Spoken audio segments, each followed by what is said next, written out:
किराएदारनी।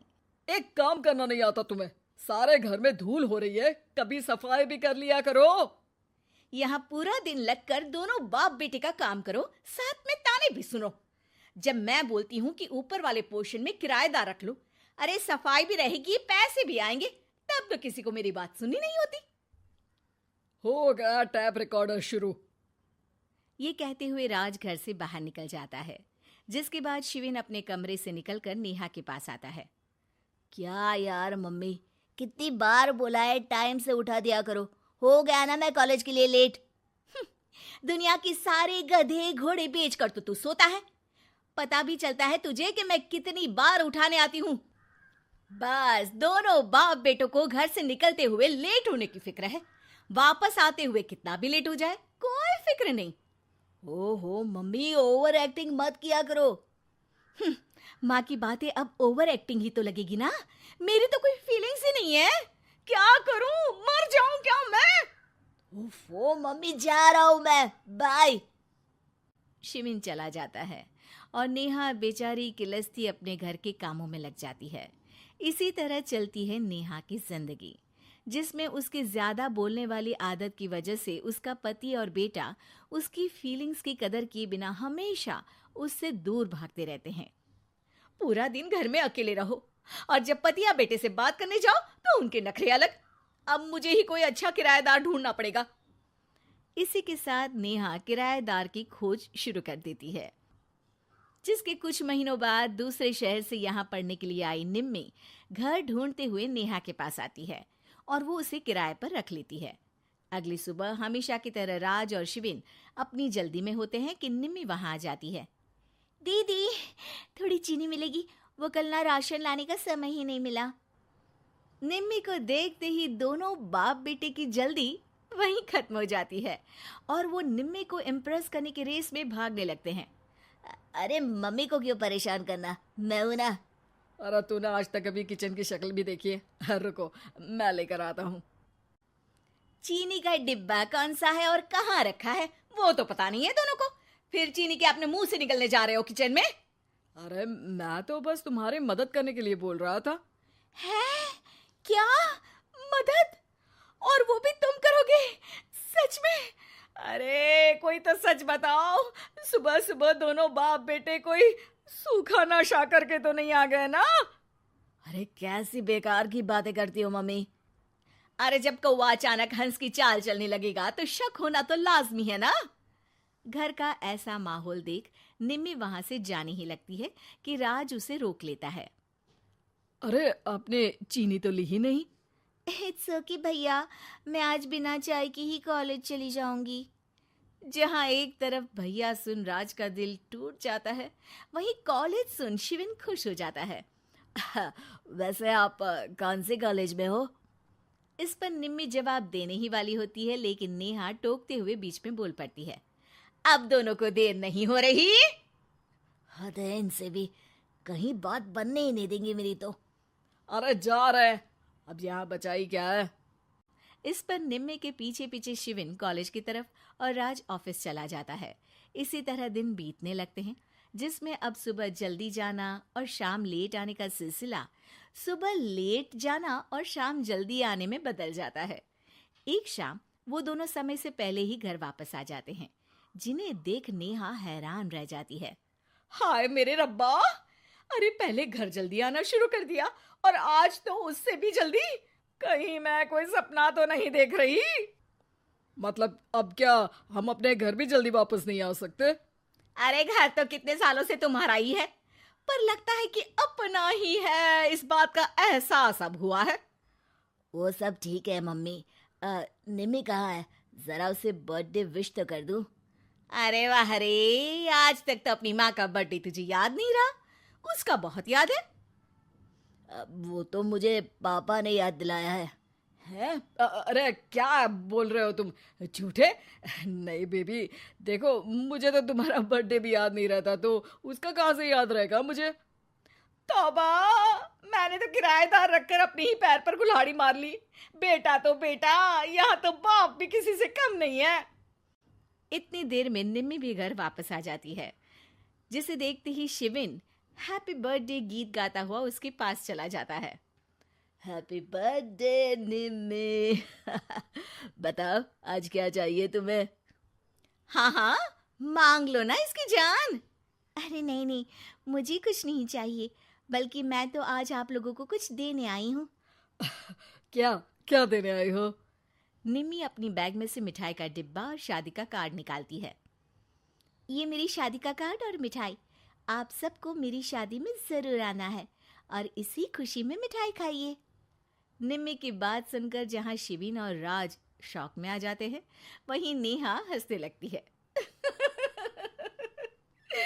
दिल के अरमां आंसुओं में बह गए। नेहा की बात से कंफ्यूज्ड निम्मी उससे इसकी वजह पूछती है, जिस पर नेहा अपने पति और बेटे की सारी करामातें उसे बताती है। आई कांट बिलीव, आपको मैंने भैया बोला, और शिविन तुम्हें तो मैं हमेशा छोटे भाई की तरह समझती हूँ, लेकिन कहते हैं ना, man will be always man. लेकिन आज से ये विमेन सेम नहीं रहेगी इनके लिए। फिर क्या, बाप बेटे आगे आगे और नेहा झाड़ू लेकर उनके पीछे पीछे। नए साल में नई सास। क्या करे, सास वो औरत होती है जिससे घर स्वर्ग भी हो सकता है और नर्क भी। लेकिन क्या हो जब कोई कुंती जैसी सास घर को सिर्फ नर्क नहीं, घर वालों को परेशान करके घर में रहना ही दुर्भर करवा दे। देख बहू, ये घर में तेरी सास ने सबके नाक में दम कर रखा है, तो तू भी बचकर रहना। है तो मेरी पत्नी ही, लेकिन गुस्से और गालियों में ये किसी से कम नहीं है। क्या बोल रहे हो? हैं? इसे क्या बता रहे हो? इसके माँ बाप ने मोहल्ले में मेरी इंक्वायरी कर ली थी।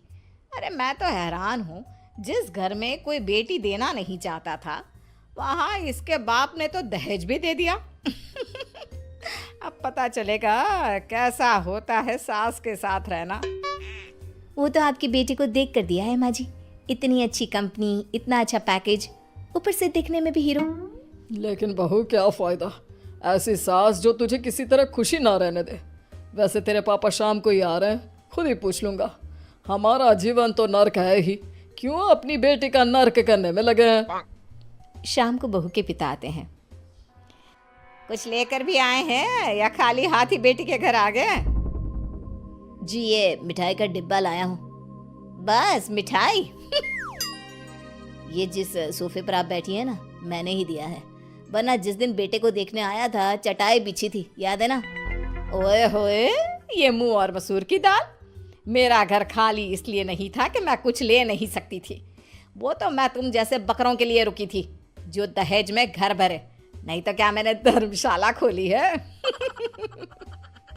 माँ जी, तमीज से बात करें मेरे पापा से, और ये मिठाई का डिब्बा यहाँ दे। बहू सास के हाथ से मिठाई छीन लेती है। ओए, यहाँ दे मिठाई।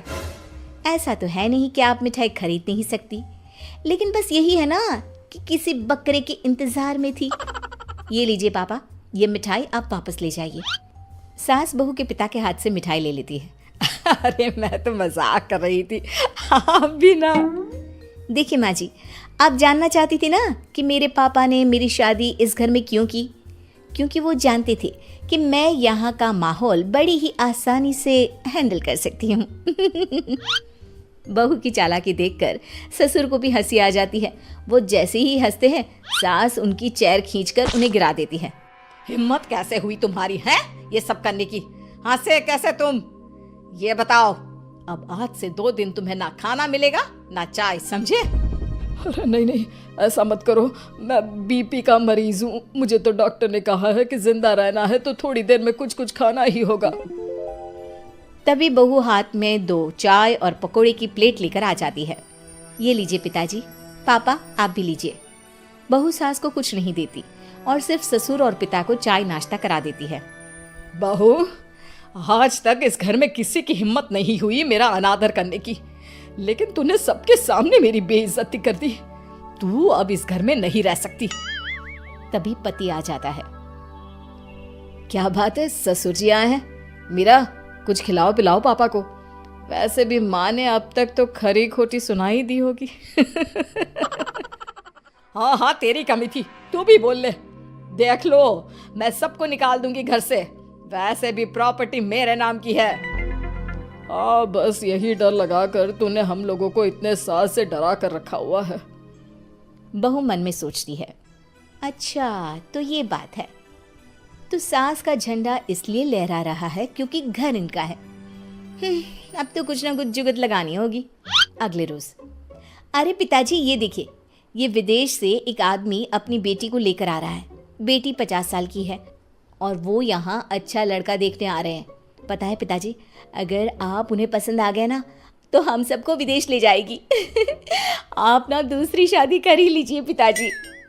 ये बोलकर वो ससुर की ओर मुस्कुरा देती है। हाँ हाँ बहू, किसी तरह शादी करवा दे उस विदेशी से। मैं तो गंगा नहा लूंगा।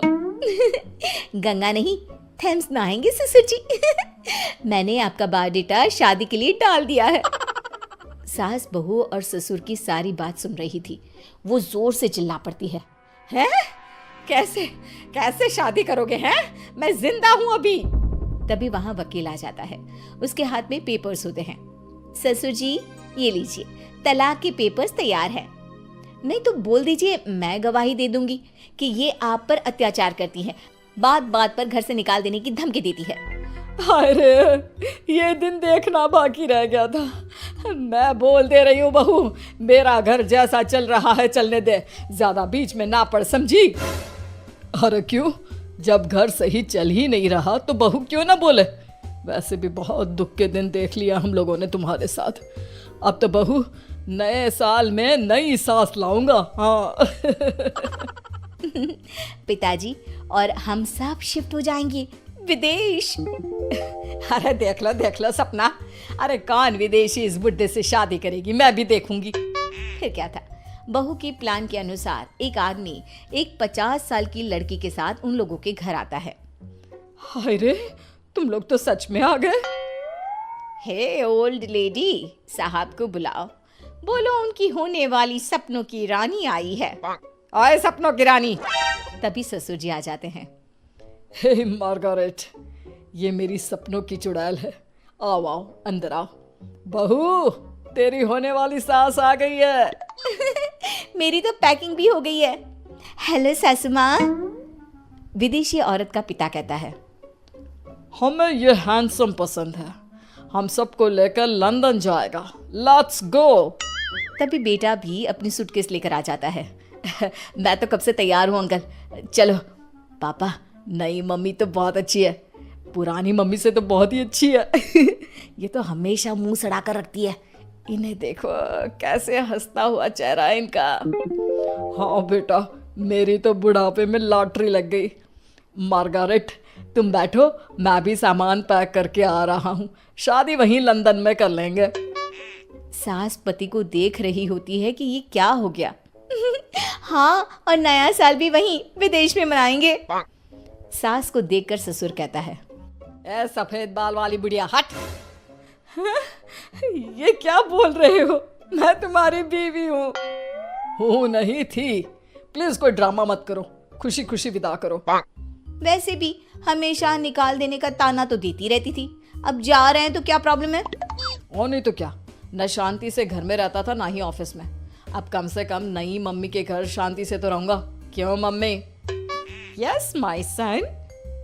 बस सब क्या था, सास जोर जोर से रोने लगती है। नहीं, मैं तुम लोगों से माफी मांगती हूँ। मैं तुम लोगों को कहीं जाने नहीं दूंगी, मुझे माफ कर दो। फिर सास मार्गारेट को घर से भगा देती है। मैं आज के बाद कभी किसी से गलत व्यवहार नहीं करूंगी। और ये लो, घर के पेपर भी तुम लोगों के नाम करती हूँ। मुझे सिर्फ मेरा परिवार चाहिए। बहू ससुर की ओर देखकर मुस्कुरा देती है, जैसे कह रही हो कि प्लान सक्सेस।